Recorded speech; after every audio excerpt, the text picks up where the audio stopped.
Est-ce que tu sens que c'est de toi que je parle? La Bible dit que l'enfant Moïse, sa mère l'a mis dans le Nil.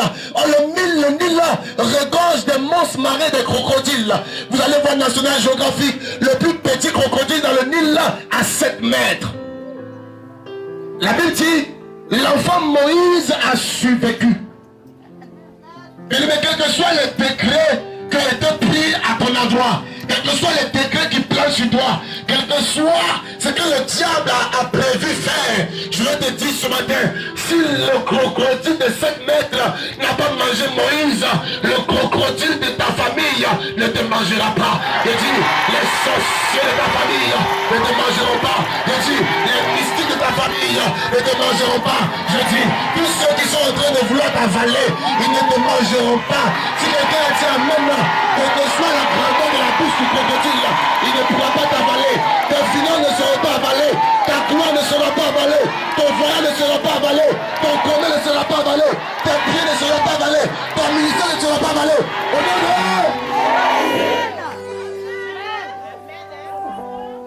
un crocodile qui mesure 7 mètres. Et le crocodile voit Moïse, il ne touche pas. Bien aimé, je vais te dire ce matin, après ce moment, tous ceux qui étaient les tueurs de destin, ils te verront, ils ne te toucheront pas. Ils te verront. Ah, quelqu'un n'a pas dit amen, on ne le touchera pas. Alléluia. Alléluia. Parce que le petit Moïse était le libérateur d'Israël. Je vais te faire comprendre. Les gens peuvent te considérer comme un petit, mais ne te minimise pas. Tu n'es pas un homme qui fait pitié. Tu n'es pas une femme qui fait pitié. Les gens peuvent te regarder à l'apparence, mais ils ne savent pas que c'est toi le tueur de Goliath. Que c'est toi qui vas mettre fin à la souffrance des générations. Ne te minimise pas. Tu ne fais pas pitié. Que les gens arrêtent de dire, tu fais pitié. Tu n'es pas né pour faire pitié. Tu n'es pas né pour accompagner les autres. Tu n'es pas né pour observer les autres. Tiens ton voisin, je ne fais pas pitié. Je suis le libérateur. Je ne fais pas pitié.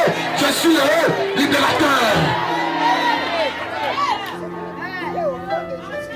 Quel que soit l'endroit, quelle que soit la position que tu occupes, dis à ton voisin, je ne fais pas pitié. Que les gens arrêtent de faire comme si sans eux, tu ne peux pas réussir. Que les gens arrêtent de croire que sans eux, tu ne peux pas avancer. Les gens pensent t'écraser, avoir le monopole sur toi. Dis à ton voisin, tu as mangé, tu n'as pas mangé, c'est la volonté de Dieu pour le moment. Or, le temps avec Dieu, c'est le mystère. La Bible dit, au commencement, tu peux commencer mal, mais à la fin, il y a une gloire qui t'est réservée. Si à quelqu'un ce matin très fort, je ne fais pas pitié. Quand tu viens à l'église que tu es bien sapé, quand le culte fini, monte dans ton guaca sans complexe. Rentre à la maison. Parce que dans le temps qui vient, on ne parlera plus de guaca, on parlera de taxi-compteur. Après le temps de taxi-compteur, on parlera d'une nouvelle voiture. Parce que tu avances dans le temps. Si à quelqu'un ce matin, je ne fais pas pitié.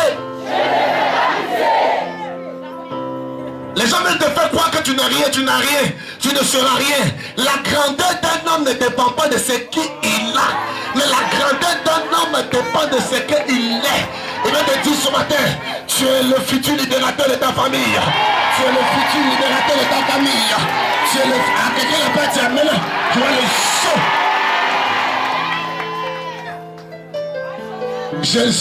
Je fais, non, tu ne fais pas pitié, non, comment je vais faire sans eux, non, non, non, tu ne fais pas pitié, tu es un prince, tu es un lion, c'est la domination du monde repose sur l'épaule de ton Dieu, et l'apôtre Paul a dit, ce n'est plus moi qui vis, c'est Christ qui vit, tu ne fais pas pitié.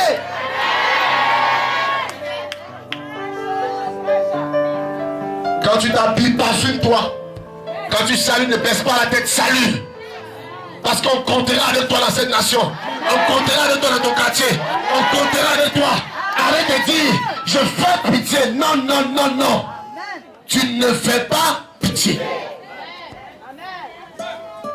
Est-ce que ton amen est plus fort que ça? Il a porté verse, tu n'as pas porté verse. C'est une affaire de temps.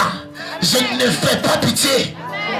Il y a des gens qui peuvent être dans des grosses voitures, mais en réalité, ils ont vendu leur âme. Et quand Dieu les regarde, Dieu te considère plus que... Mais toi, tu penses que tu fais pitié. Et ils font des regards de pitié. Dis à toutes ces personnes après ce message que tu es le propriétaire de la gloire. Les choses vont arriver par toi. Que tu as la clé d'une génération. Que c'est toi qui vas libérer la souffrance. Si quelqu'un a dit Amen. Tiens quelqu'un ce matin, je ne veux pas pitié. Parce que quand le diable te fait croire que tu fais pitié, il va t'asservir, il va t'assujettir, il te fera toutes sortes de propositions. Parce que tu sais que lui, il sait que tu fais pitié. Tu ne fais pas pitié. Avant que Moïse ne soit le libérateur d'Israël, on a vu tous ensemble comment est-ce qu'il a commencé. C'était difficile pour lui. Et je me suis demandé, Seigneur, est-ce que c'est réellement le futur libérateur d'Israël? Dieu m'a dit, oui, c'est lui. Mais comment il peut commencer difficilement comme ça? Les crocodiles, la police maritime, les gens le cherchent pour l'écraser. Parce que le diable voit ce que tu ne vois pas sur toi. Ton étoile est la seule chose que le diable voit. Et quand il voit ton étoile, tu peux être dans la boue, tu peux être à Bobo, tu peux être à Cocody, tu peux être derrière les moutons. Mais quand le diable a vu ton étoile, il ne te laissera pas respirer. Non pas parce que tu es beau, non parce que tu parles bien, mais à cause de ton étoile. Mais ce matin, ton étoile brillera. Ton étoile se lèvera. Ton étoile sera très haut. Parce que tu es né pour impacter ta génération. Je ne fais pas pitié. Les gens qui sont dans un grand appartement, ils doivent te regarder dans les yeux et savoir que tu ne fais pas pitié. Parce que Dieu te connaît par ton nom.